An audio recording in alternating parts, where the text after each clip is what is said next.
Friends, ఇప్పుడే అందిన వార్త. జూన్ 26న విద్యా సంస్థలు బంద్, విద్యార్థులకు గుడ్ న్యూస్ అంటూ వార్తలు అయితే వినిపిస్తున్నాయండి. ఆ విషయాలు చెప్పడానికే వీడియో చేయడం జరుగుతుంది. చాలా మంది వీడియోస్ ఉన్నారు కానీ సబ్స్క్రైబ్ చేసుకొని మర్చిపోతున్నారండి. దయచేసి ఛానల్లో సబ్స్క్రైబ్ చేసుకొని బెల్ ఐకాన్ వాల్స్ పైన ట్యాప్ చేయండి. ఇటువంటి ఇంపార్టెంట్ ఇన్ఫర్మేషన్ మిస్ అవ్వకుండా బిఫోర్ నోటిఫికేషన్ రూపంలో వస్తుందండి. చాలా మంది చూస్తున్నారు, లైక్ చేయడం లేదు. దయచేసి లైక్ చేయండి. ఇన్ఫర్మేషన్ మరింత మందికి రీచ్ చేసిన వారు అర్థం.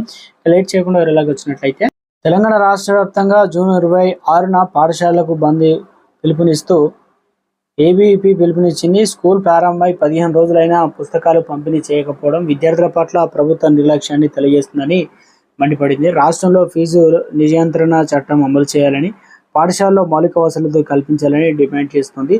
స్కూల్స్ స్వచ్ఛందంగా మూసివేసి సహకరించాలని ఏబీవీపీ అయితే కోరింది. తెలంగాణ రాష్ట్ర వ్యాప్తంగా ఇవన్నీ కూడా నిర్లక్ష్యంగా ఉన్నాయని చెప్పేసి ఏబీవీపీ పిలుపునిచ్చింది. ఆ రోజు పాఠశాలలు బంద్ అయితే చేయబోతున్నారు. ఇవన్నీ కూడా బంద్ అయితే చేసే అవకాశాలు అయితే ఉన్నాయి. మొత్తానికి స్వచ్ఛందంగా కూడా అందరూ సహకరించాలని ఏబీవీపీ అయితే